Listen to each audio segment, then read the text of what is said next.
네. 우리 인사하겠습니다. 사랑합니다. 축복합니다. 이 시간 가정에서 온라인으로 함께 예배드리는 여러분들에게도 사랑합니다. 축복합니다. 우리가 처한 상황과 또 환경을 인하여서 우리가 염려하면서 또 일희일비하면서 계속해서 세상에 매여서 살아가는 것이 아니라 이럴수록 더욱 하나님께로 또 하나님의 말씀으로 돌아가서 또 변함없는 또 신실한 믿음으로 또 그렇게 살 수 있기를 기원드립니다. 행함으로 나타나는 믿음, 참된 믿음은 행함으로 나타난다 하는 것이 야고보서의 전체 주제입니다. 오늘 그것이 본문에 잘 나타나 있습니다. 아주 중요한 야고보서에서 아주 중요한 그런 단락입니다. 그런데 이 본문을 인해서 혼란에 빠지는 사람들이 있습니다. 특히 24절에 이로보건대 사람이 행함으로 의롭다 하심을 받고 믿음으로만은 아니니라, 이런 구절에 이르면 혼란이 크게 달합니다. 사람은 무엇으로 구원받습니까? 믿음으로, 예수님을 구주로 믿음으로 구원받습니다. 우리가 그렇게 배웠고 그렇게 믿습니다. 바울은 로마서 3장 28절에서 이와 같이 말씀합니다. 사람이 의롭다 하심을 얻는 것은 율법의 행위에 있지 않고 믿음으로 되는 줄 우리가 인정하노라. 즉 믿음으로 의롭다 하심을 얻는다는 말입니다. 그런데 야고보는 행함으로 의롭다함을 받는다라고 말합니다. 그러니 여기에 우리가 고민하는 것입니다. 과연 믿음으로 의롭다함을 받는가, 아니면 행함으로 의롭다함을 받는가? 행함으로 의롭다함을 받는다고 하는 야고보는 은혜의 복음을 그렇다면 부인하는 걸까요? 우리가 이 말씀을 바로 알아야 합니다.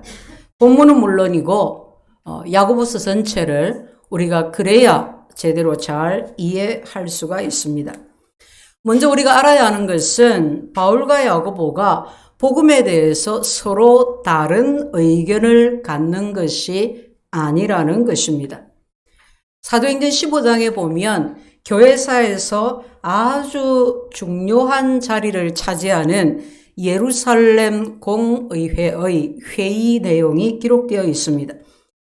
그것이 얼마나 중요하냐 하면 바로 거기서 바울이 전하는 은혜의 복음, 즉 믿음으로 구원받는다는 구원의 교리가 확정되었기 때문입니다. 당시에 많은 유대인 그리스도인들은 오직 믿음으로 구원받는다는 바울의 복음 교리에 대해서 반론을 펴고 반대했습니다. 그때 바울을 적극 지지해서 모든 교회가 하나님의 은혜의 복음을 받아들이도록 앞장선 사람이 예루살렘 교회의 지도자 야고보였습니다. 분명 바울은 믿음으로 의로워진다 하고 야고보는 행함으로 의로워진다 하니 그 주장이 상반된 것처럼 보이는데 우리는 이것을 어떻게 받아들일 수 있을까요? 우리가 함께 봉독한 본문을 통해서 특히 세 가지 단어를 주의 깊게 살펴보며 우리가 이것을 잘 알기를 원합니다. 첫째는 의롭다함을 받는다.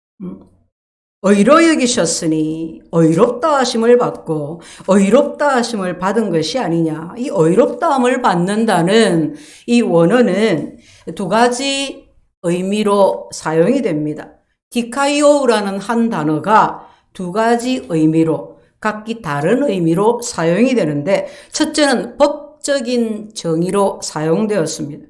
의롭지 않은데 유죄인데 법적으로 무죄 선고를 받는 것을 말할 때 이 말을 썼습니다.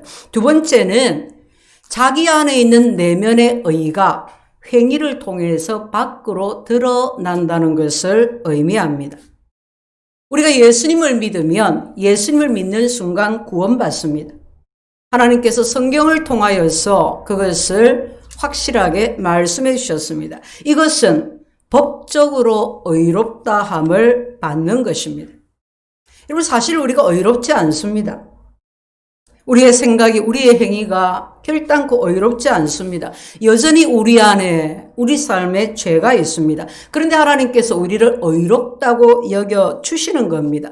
법적으로, 신분적으로 구원해 주신다는 말입니다. 그러면 의롭다 하심을 받은 우리가 어떻게 살아야 합니까?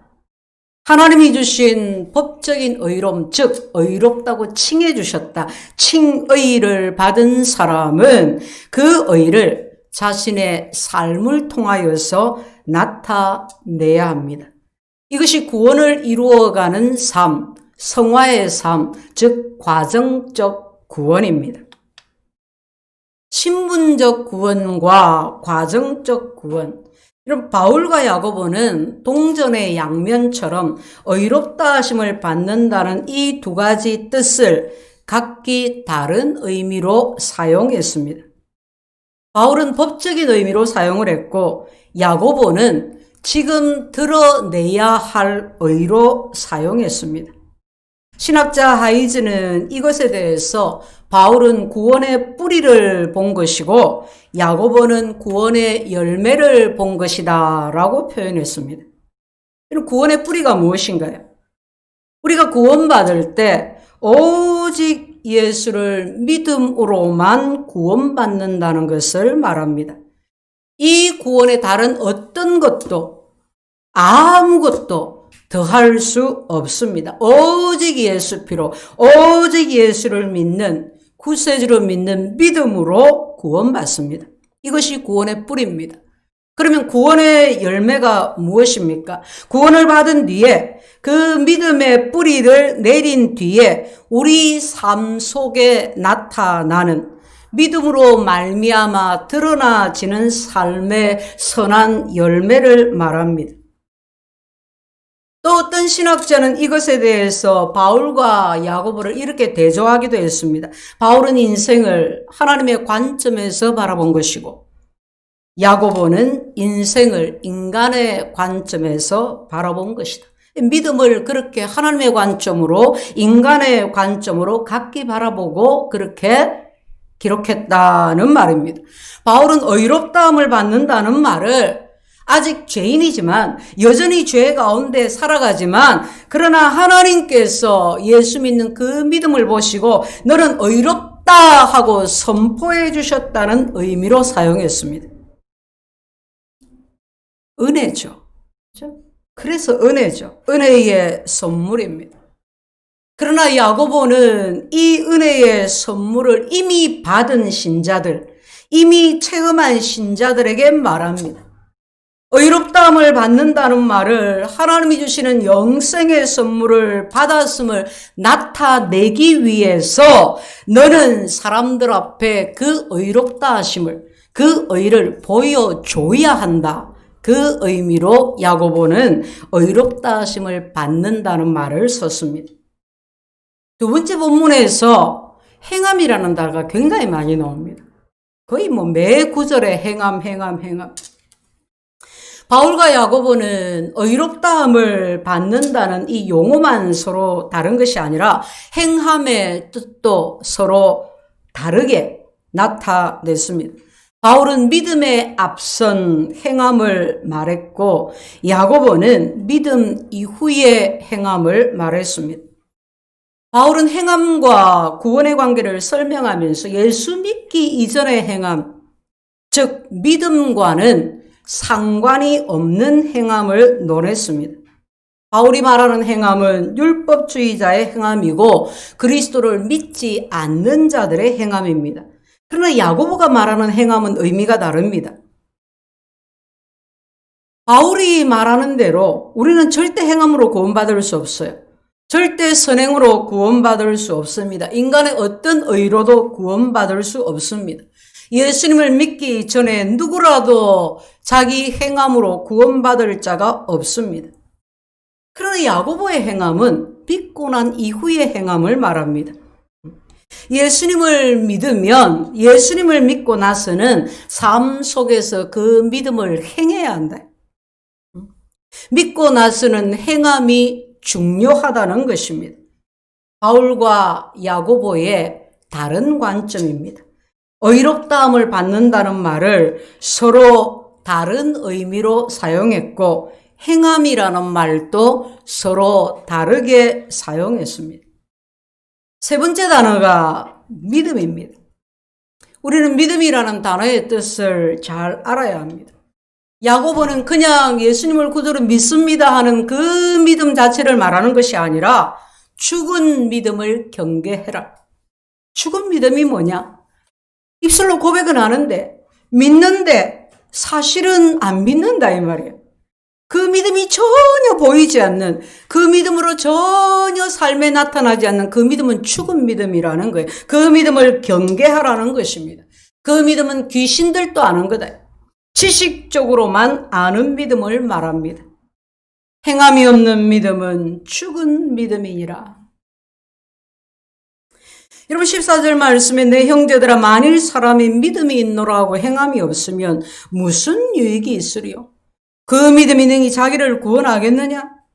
야고보가 강조하는 믿음.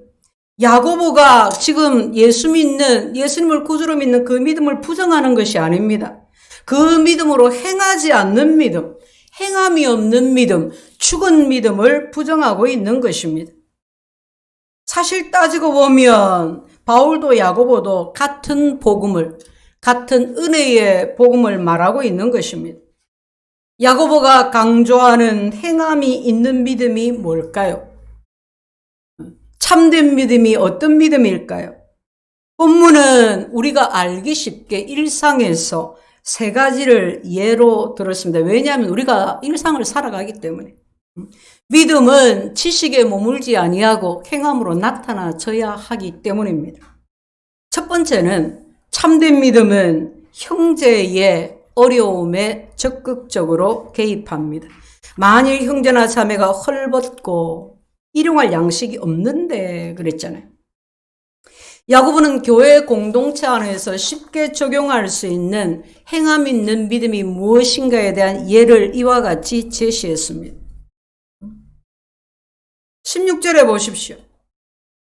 너희 중에 누구든지 그에게 이르되 평안히 가라 덥게 하라 배부르게 하라 하면서 그 몸에 쓸 것을 주지 아니하면 무슨 유익이 있겠느냐? 이 같은 행함이 없는 믿음은 죽은 믿음이다. 여러분 질문 형식이지만 아주 강한 긍정을 표현하고 있죠. 그리하면 아무 소용이 없다는 말이에요. 아무 유익이 없다는 말입니다. 여기서 말하는 형제나 자매가 헐벗고 있는, 여기서 말하는 이 형제 자매는 자신의 어떤 욕심을 위해서 나는 이런 게 필요해요, 저런 게 필요해요, 뭐 해요 하는 그런 필요를 말하는 사람들이 아닙니다. 자기 삶에 필요한 기본적인 것조차도 없는 사람들, 핍절한 사람들을 가리킵니다. 우리가 교회 안에서 이런 사람들을 만나면 어떻게 해야 합니까? 당시의 교회에는 이런 사람들에게 도움의 손길을 내민 것이 아니라 말만 하는 사람들이 많았습니다. 지금 어려움에 처해 있는데, 양식이 없는데, 핍절한데 평안히 가라. 아이고 날도 춥고 그런데 좀 따뜻하게 하고 살아라. 좀 배부르게 해라. 그런 말만 했다 이 말이에요. 우리가 잘 하는 말, 오늘날 흔히 우리가 하는 말, 기도하겠습니다. 기도할게요. 이런 말에 해당되는 말을 했다 이 말이에요. 말만. 기도할게요. 그 말 하지 말라는 말이 아닙니다. 말만. 정말 마음을 같이 하고 필요를 돕는 것이 아니라 말만 기도할게요. 그럼 기도하면 돕는데 기도를 잘 안 합니다. 말만 하고 아무런 행동을 취하지 않는 것. 야고보가 이것을 지적하면서 죽은 믿음이라고 합니다. 하나님과 아무런 상관이 없는 믿음. 여러분 구원받은 사람은 그렇게 살 수 없습니다. 우리가 신앙생활을 하면서 너나 할 것 없이 어려운 사람들을 많이 만나게 됩니다. 지금처럼 경제가 발전한 상황에서 끼니를 걱정하는 사람은 그리 흔하지 않습니다. 그러나 그럼에도 불구하고 여전히 경제적으로 궁핍한 사람들이 있습니다. 또 여러 가지 이유로 극심한 고난을, 궁핍을 겪는 사람들이 있습니다. 그들에게는 그들에게 관심을 가져주고 그들의 말을 들어주고 그들이 기댈 수 있도록 어깨를 내어주는 그런 관심과 그런 사랑이 필요합니다. 여러분, 사람은 누구나 도움이 필요합니다. 나는 누구의 도움도 필요하지 않다. 나는 혼자 잘 살아왔고 잘 산다. 교만입니다. 그런 사람 없습니다. 그런데 그런 형제 자매들의 필요를 보고도 알고도 아무런 조치를 취하지 않는다면, 아무것도 하지 않는다면 그 믿음은 죽은 믿음이라는 것입니다. 오늘날 교회가 어떻습니까? 이런 일들이 빈번하게 일어나고 있지 않습니까? 교회는 예배만 드리는 장소가 아닙니다. 교회는 그리스도의 몸입니다. 우리는 교회입니다. 우리는 서로 연결되어 있습니다. 정말 믿음으로 구원받았다면, 정말 믿음으로 구원받는 믿음이 있다면, 정말 우리가 그리스도의 몸의 일원 지체라면 우리는 서로 연결되어 있어야 합니다.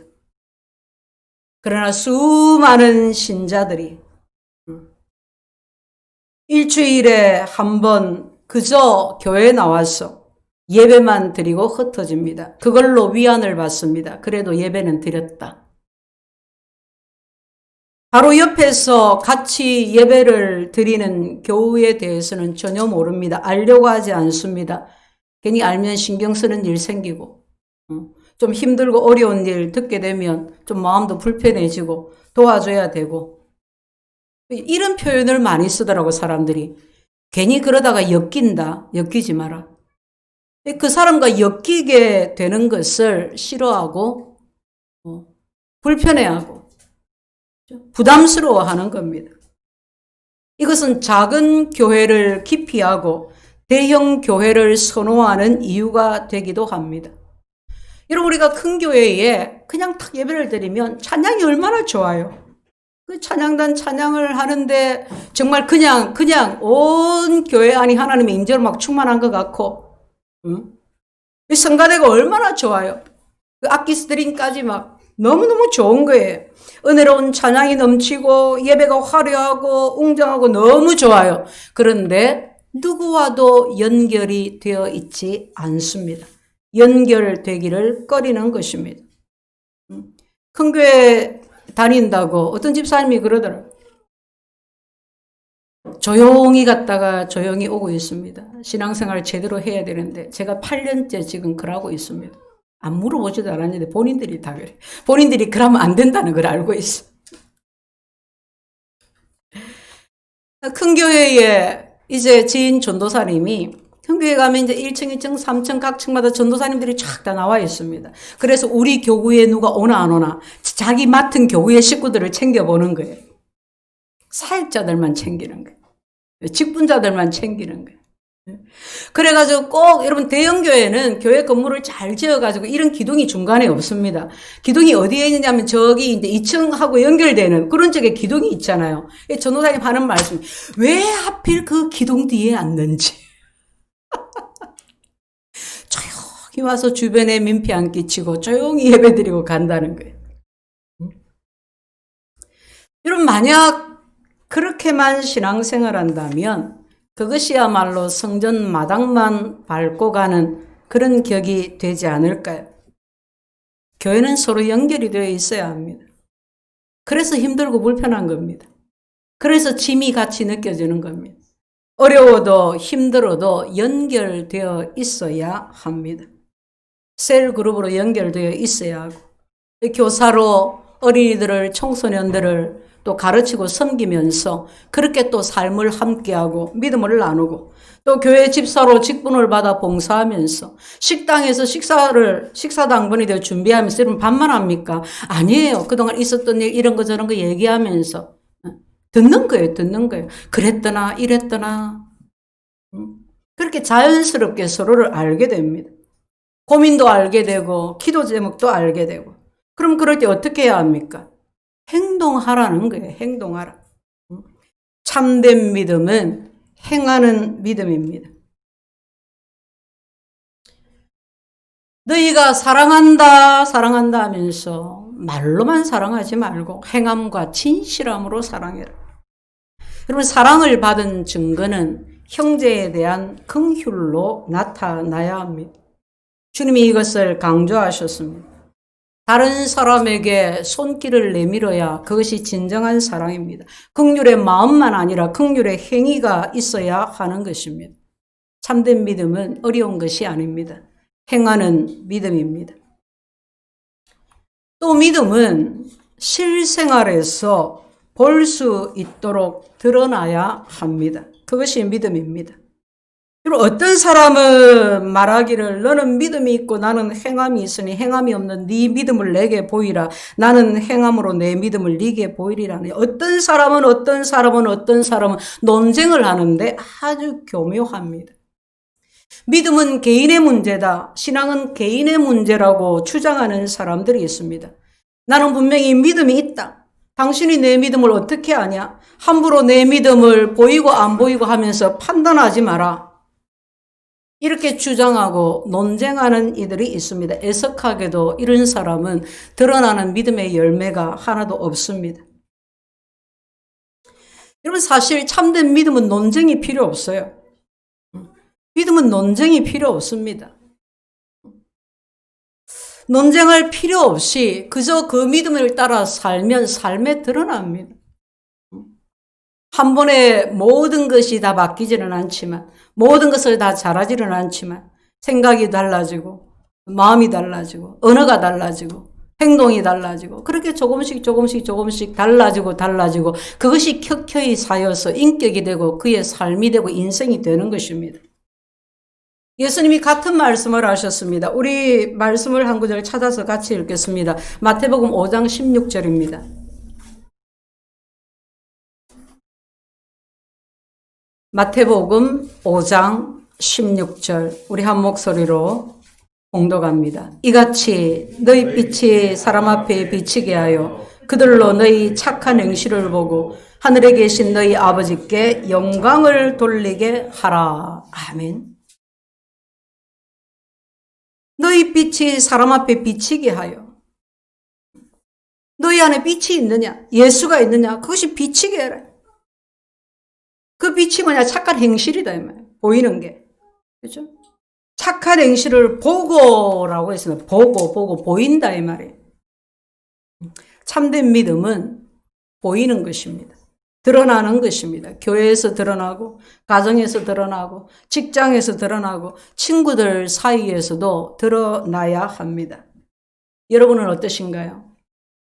여러분이 속한 곳에서 여러분의 평판은 어떻습니까? 그 평판이 곧 여러분의 믿음이라는 것을 아시기를 바랍니다. 수십 년을 교회를 다니고 신앙생활을 하고 있는데 배우자에게서조차 내 믿음이 인정받지 못하고 있다면 그것이야말로 죽은 믿음 아닐까요? 주님과 아무런 상관이 없는 믿음, 죽은 믿음, 귀신들도 아는 믿음. 믿음은 드러나야 합니다. 드러나지는 것입니다. 또 하나 믿음은 머리에만 아니라 지식으로만 아니라 하나님을 아는 지식을 믿는 믿음으로만 아니라 손으로 발로 전달이 되어야 합니다. 즉 행위로 나가야 된다는 말이죠. 야고보 사도는 신학적 지식이 있으면서도 그와 상반되게 행동하는 사람들을 귀신도 아느니라 그러면서 사탄의 마귀에 비교합니다. 여러분 사탄도 하나님에 대한 지식이 있습니다. 우리가 아는 만큼 사탄도 알고 있습니다. 야고보는 또한 참된 믿음이 지식에만 있지 아니하고 손으로 발로 행위로 나타나야 된다는 예를 구약의 두 사람을 들어 설명했습니다. 한 사람은 아브라함이고 한 사람은 라합입니다. 아브라함은 모든 사람들에게 존경받는 믿음의 사람, 믿음의 조상입니다. 하지만 라합은 하나님의 약속과는 아무런 상관이 없는 사람입니다. 이방인입니다. 평판이 나쁜 기생입니다. 야고보는 극단적인 이 두 사람을 예로 들어서 사람이 오직 믿음으로 구원받는다는 것을 암시하고 있습니다. 구원에 있어서 신분이나 출신은 중요한 것이 아닙니다. 예수님을 믿기 전에 삶이나 선한 행실로 구원받는 것이 아니라 오직 믿음으로만 구원받습니다. 자, 아브라함을 봅니다. 아브라함은 믿음으로 의롭다 하심을 받았습니다. 그의 믿음은 참된 믿음이었습니다. 그의 믿음이 참되다는 것이 어디에서 드러났습니까? 창세기 22장에서 완전하게 드러났습니다. 아브라함은 하나님께서 그에게 명하신 대로 독자 이삭을 바쳤습니다. 하나님의 명을 받고 그 다음 날 일찍 채비를 차려서 이삭을 데리고 모리아 산으로 가기까지 그 밤에 잠이 왔겠습니까? 밤을 지나고 다음 날 아침을 맞을 때 그 심정이 어땠겠습니까? 아무 말 없이 채비를 하고 그 아들을 데리고 모리아 산으로 갑니다. 제단을 샀습니다. 이삭을 결박하고 제물로 그 제단에 올립니다. 하나님은 왜 이삭을 바치라 하시나? 하나님이 100살이 되어요. 이 아들을 주셨지 않냐? 하나님이 이럴 뿐 아닌데. 내가 지금 모리아산까지 와서 제단을 쌓고 이삭을 결박했으면 하나님이 이쯤에서 딱 나타나 주셔야 되는데. 하나님이 말려주셔야 되는데. 이삭이 결혼이라도 했으면, 후손이라도 봤으면 괜찮을 텐데. 이삭을 통해서 내 후손이 별과 같이 많으리라고 하셨는데, 아니 대체 이게 뭐야? 이걸 어떻게 받아들이라고? 어떻게 이해하라고? 얼마나 많은 고민과 물음과 갈등이 있었겠습니까? 그러나 아브라함은 하나님을 믿으니 믿음으로 이삭을 죽이려고 합니다. 참된 믿음은 행하는 것입니다. 이스라엘 정탐꾼이 여리고에 들어왔을 때 기생 라합이 어떻게 했습니까? 그의 믿음은 어떻게 드러납니까? 그는 정탐꾼을 숨겨주었습니다. 발각되면 자신도 죽을 수 있는데 라합의 믿음은 정탐꾼을 숨겨주는 행위로 드러났습니다. 라합은 이방인이었어요. 이스라엘 백성들처럼 하나님의 율법을 알지 못합니다. 배우지 못했습니다. 그저 애굽에서 가나안으로 향한 가나안 땅으로 들어와 그 이스라엘 백성들과 그들에게 역사하신 그 하나님의 역사하심을 풍문으로 들었어요. 풍문으로 듣고 하나님은 과연 상천하지의 하나님이시로다. 유일하신 참 하나님이시로다 하는 믿음이 생겼어요. 그래서 하나님의 백성들, 그 백성들의 정탐꾼을 죽을 각오를 하고 숨겨주었던 것입니다. 본문 22절에 네가 보거니와 믿음이 그의 행함과 함께 일하고 행함으로 믿음이 온전하게 되었느니라. 야고보가 내린 결론입니다. 믿음이 그의 행함과 함께 일하고 믿음이 막 힘을 주어서 행함이 나타나게 했다는 말이에요. 참 믿음은 행해지도록 행함이 나타나도록 힘을 줍니다. 아브라함은 하나님을 믿으니 독자 이삭을 죽이려 했습니다. 믿음이 행위를 유발합니다. 정말 믿으면 행합니다. 이어지는 말씀을 보세요. 행함으로 믿음이 온전하게 되었다. 행함으로 믿음이 완성이 된다는 말입니다. 처음부터 하나님을 이해되지 않아도, 나하고 안 맞아도, 도저히 아닌 것 같아도 하나님을 믿으니 그저 묵묵히 행하는 경우도 있지만 그 잠깐 들은 그 풍문이 그것이 내 마음에 믿음이 되어서 아직 믿음이 자라고 성장하고도 아닌데 행하기도 합니다.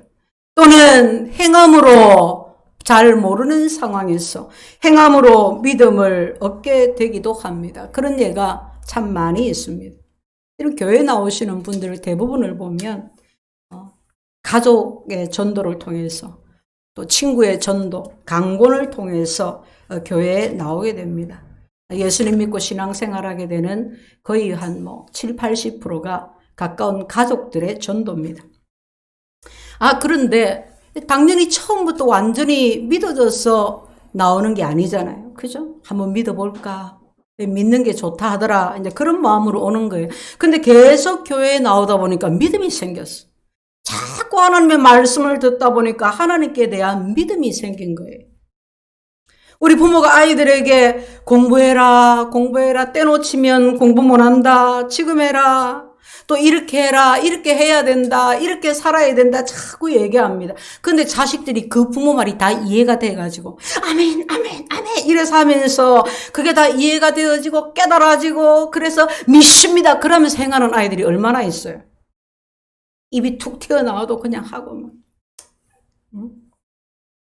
특히 순종적인 아이들은 그냥 부모가 하는 말이니까, 또 부모를 신뢰하니까 그렇게 부모 말을 따릅니다.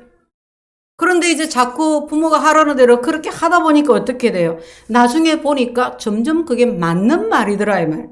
사실로 나타나는 거예요. 그렇구나.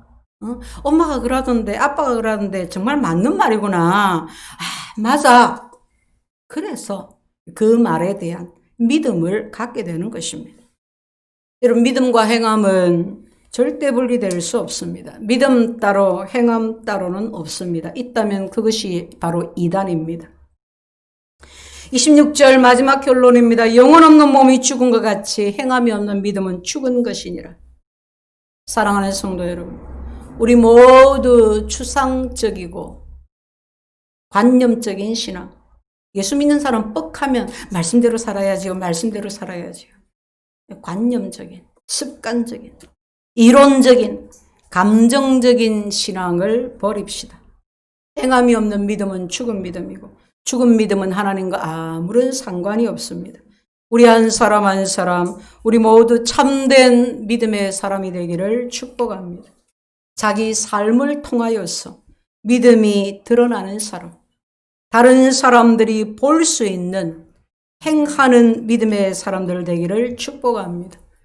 주와 주의 말씀을 사랑하고 교회되어 공동체 안에서 사랑 안에 연합하고 섬기고 가정을 살리고 직장을 살리고 다음 세대를 세워가고 한국교회와 세계교회를 섬기고 그렇게 믿음과 행함으로 주의 구원을 자신의 삶 속에서 선포하는, 이제 다시 오실 주님의 그 길을 예비하는 그런 우리가 되기를 주의 이름으로 축원드립니다.